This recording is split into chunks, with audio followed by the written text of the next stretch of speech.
Hey folks, Corey's Video Corner. My wife is not here today, so I'm sorry to disappoint you. I tried to get her to watch this movie, and she got 5 minutes into it and started scrolling on her phone.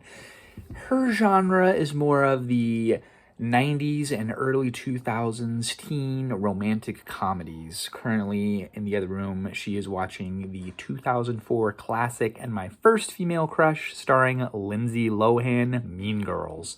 But today's discussion and 5-scale review is the 1967 winner, Best Picture winner, In the Heat of the Night, starring Sidney Poitier and Rod Steiger. I don't know how you pronounce it. And guess what?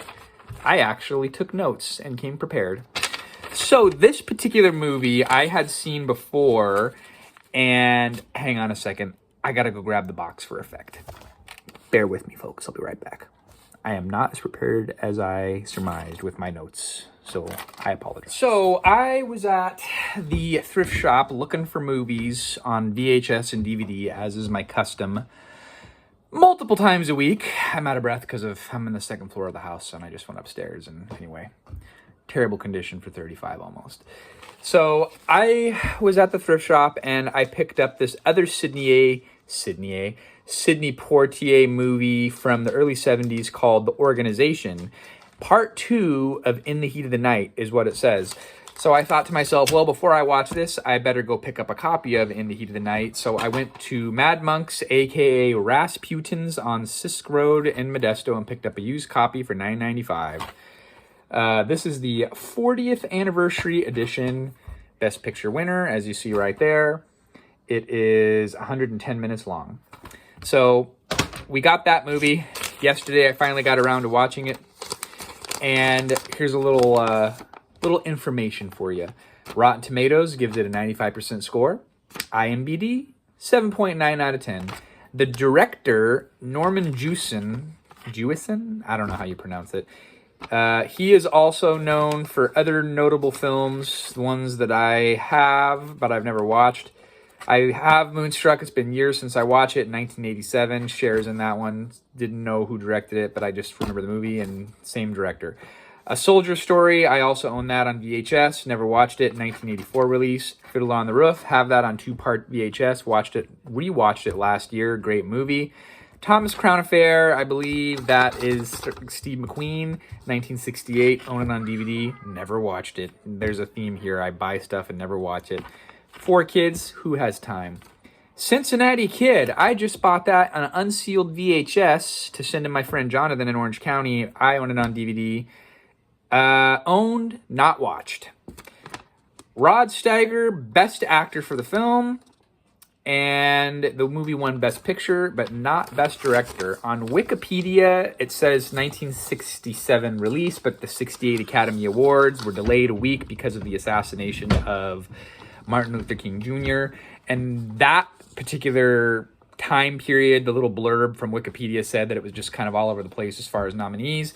So, for example, the Rod Steiger character who plays the police chief Bill Gillespie in the movie, he won Best Actor, but the other nominees were Warren Beatty in his role in Bonnie and Clyde, Dustin Hoffman in The Graduate, Paul Newman in Cool Hand Luke, and Spencer Tracy's last film, Guess Who's Coming to Dinner, which I believe Sidney Poitier is also in that movie.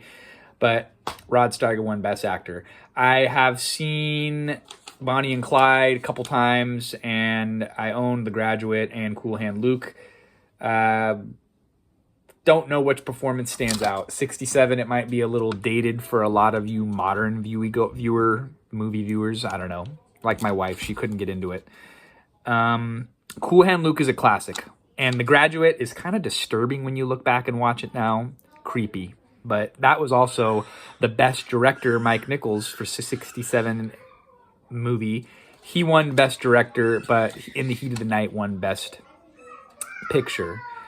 The nominees for Best Picture that year were The Graduate, Bonnie and Clyde, Dr. Dolittle with Rex Harrison. The only reason I could think of that maybe got a nomination is because it was pretty special effects driven for the time.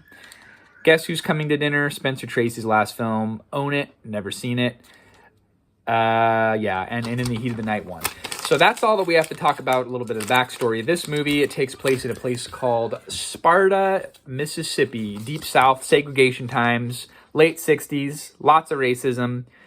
My initial reaction at watching this movie is I was angry a lot of the times because of the blatant racism.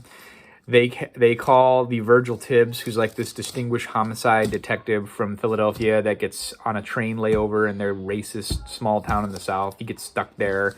They call him Boy, and they're very disrespectful. And the townspeople, they're trying to kill him at some points. I won't give any spoilers if you haven't seen it, and you're just, or maybe you have seen it and that's why you're watching this movie, so you can see what other people thought about it.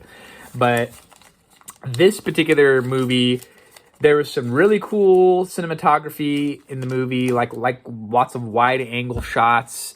I liked it. Lots of rough shots where they're just kind of carrying the camera through the brush chase scenes and stuff like that. It was kind of like a touchstone movie. They talk about abortion, super controversial at the time. You know, the whole racism thing in the South, super controversial topic at the time, obviously still today, but it's just polarizing. I don't know if it's polarizing. It was not my favorite movie of the year. So like I'm looking at The Graduate, probably was one of my favorite movies of that particular year. Cool Hand Luke is also another classic. I feel like that was probably a tough decision between The Graduate and this movie. It was good, but it wasn't like, wow, this is one of the best movies I've seen. I think that I would go as far as to give it a 4 out of 5. To me, it's a good movie, but it's not like one of my favorite movies. I'm interested to see part 2, and I will do a review on that as well. The part 2 that came out like 5 or 6 years later, The Organization, also starring Sidney Poitier, has terrible metric scores. So again, it's one of those cultural movies of the late 60s where you should see it, you should watch it. It's like indicative of what was going on at the time. Quincy Jones soundtrack with Ray Charles on vocals. So that's it, folks. 4 out of 5, In the Heat of the Night.